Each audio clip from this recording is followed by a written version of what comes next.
یوسف assets 1944 میں ایک عیسائی گھرانے میں پیدا ہوئے جو عیسائیت پر پختہ عقیدہ رکھتے تھے۔ وہ امریکہ کے مڈ ویسٹ میں رہتے تھے اور ان کے والد نے عیسائیت کی خدمت کے لیے خود کو وقف کر رکھا تھا۔ یوسف نے تھیولوجی میں ڈاکٹریٹ کی ڈگری حاصل کی اور عیسائی مذہب میں ہونے والی تحقیقات میں مستعد تھے اور دیگر مذاہب ہندو، یہودیت اور بدھ مت کی تعلیم حاصل کی۔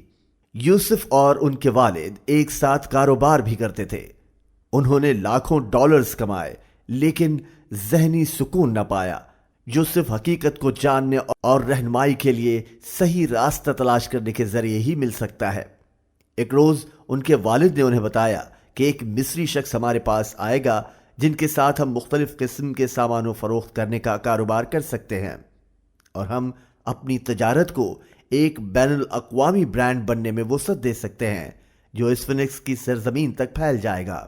لیکن آپ کو بتاتا چلوں کہ یہ شخص مسلمان ہے، وہ ایک کاروباری آدمی ہے اور آپ کو اس سے ملنا چاہیے۔ ایسٹس نے کہا، مسلمان؟ ہرگز نہیں، میں اس سے نہیں ملوں گا۔ مگر پھر والد کے بے حد اصرار پر وہ ملنے کے لیے راضی ہوئے اور جب ملاقات کا دن آیا تو ایسٹس نے اپنی ٹوپی پہنی جس پر یسوع خداوند ہے لکھا تھا یسوع مسیح خداوند ہے، اور انہوں نے ایک بڑی صلیب زیب تن کی، ہاتھ میں بائبل اٹھائی اور ان سے ملنے کے لیے آئے۔ مصری شخص کے ساتھ بات چیت کے دوران ایسٹس نے اسلام اور مسلمانوں کا مذاق اڑایا کیونکہ اس سب کے متعلق ایسٹس کے پاس مسخ شدہ امیج تھا۔ مصری شخص یہ سب بڑے تحمل سے سنتا رہا اور ایسٹس کی تشریحات کو جذب کرتا رہا۔ بعد ازاں ایسٹس نے انہیں اپنے گھر آنے کی دعوت دی جہاں ان کی بیوی اور والد ان کے ساتھ رہتے تھے۔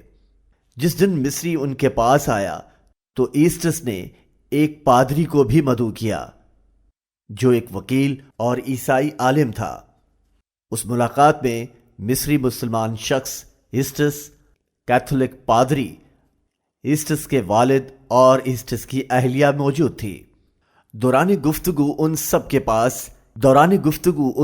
پاس انجیل کی مختلف کتب تھیں اور وہ عیسائی نظریے میں اختلافات کے بارے میں تبادلہ خیال کر رہے تھے۔ مباحثے کے دوران وہ ایک دوسرے کی کتاب کو غلط ثابت کرنے کے لیے الزامات لگا رہے تھے اور ان میں بے شمار غلطیوں کی نشاندہی کرتے رہے۔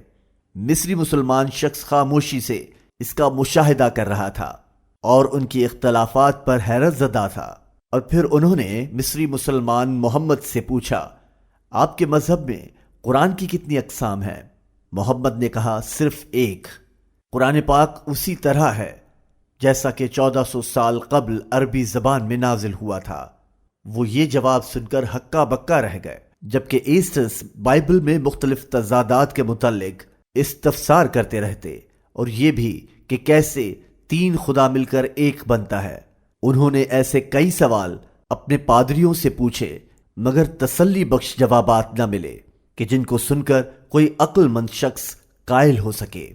اس ملاقات کے دوران ایسٹس نے محمد کو کئی طریقوں سے عیسائیت کی دعوت دی۔ محمد کا جواب واضح تھا کہ میں آپ کے مذہب کی پیروی کرنے کے لیے تیار ہوں، میرے مذہب سے بہتر ہوا تو، لیکن مجھے اس کے لیے ثبوت کے ساتھ ثابت کریں گے، کیونکہ اسلام عقیدہ دین ہے اور آسمانی الہام سے آسمانی انکشافات دلائل کے ساتھ ہیں۔ ایسٹس نے دریافت کیا، اسلام کے مطابق خدا پر یقین کیا ہے؟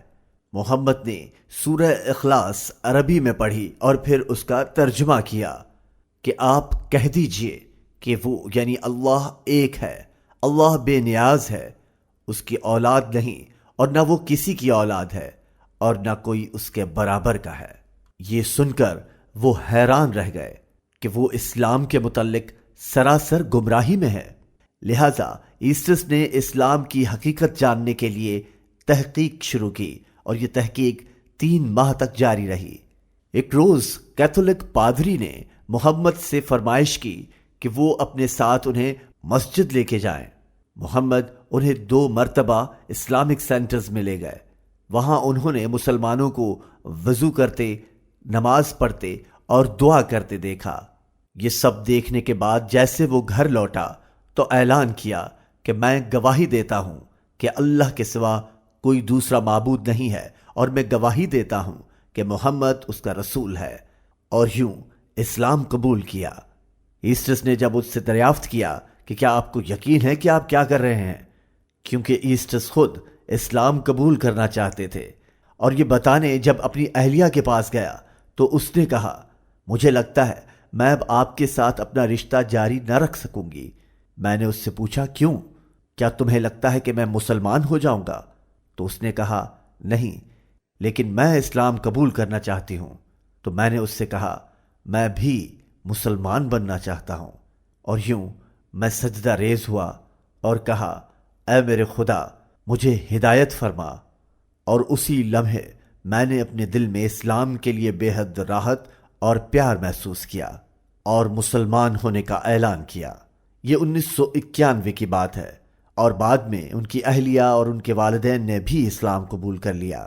بعد ازاں انہوں نے مصر، مراکش اور ترکی میں عربی زبان اور اسلامی علوم سیکھے۔ شیخ یوسف نے کہا میں دیکھ رہا ہوں ہمارا اسلام خدا کے فضل سے انسانوں کے لیے اچھی مثال ہے کہ ہم اچھے سلوک سے دعوت دیتے ہیں، اور جو فقط باتوں تک محدود نہیں بلکہ عمل میں عیاں ہے۔ تقریباً ہر اگلے دن کم از کم ایک شخص ان کے لیکچر سے متاثر ہو کر اسلام قبول کرتا ہے۔ ایک مرتبہ جرمنی میں خطبے کے دوران ہال میں موجود تمام شرکاء نے اسلام قبول کر لیا۔ وہ قریباً 1250 افراد تھے۔ شیخ یوسف نے نہ صرف خود اسلام قبول کیا بلکہ وہ دوسروں کو بھی سچے مذہب اسلام کی پیروی کرنے کی دعوت میں مشغول ہیں۔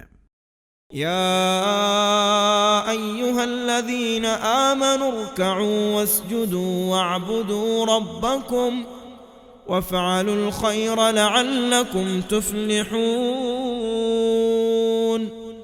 وجاهدوا في الله حق جهاده هو اجتباكم وما جعل عليكم في الدين من حرج ملة أبيكم إبراهيم هو سماكم المسلمين من قبل وفي هذا ليكون الرسول شهيدا عليكم وتكونوا شهداء على الناس فأقيموا الصلاة وآتوا الزكاة واعتصموا بالله هو مولاكم فنعم المولى ونعم النصير۔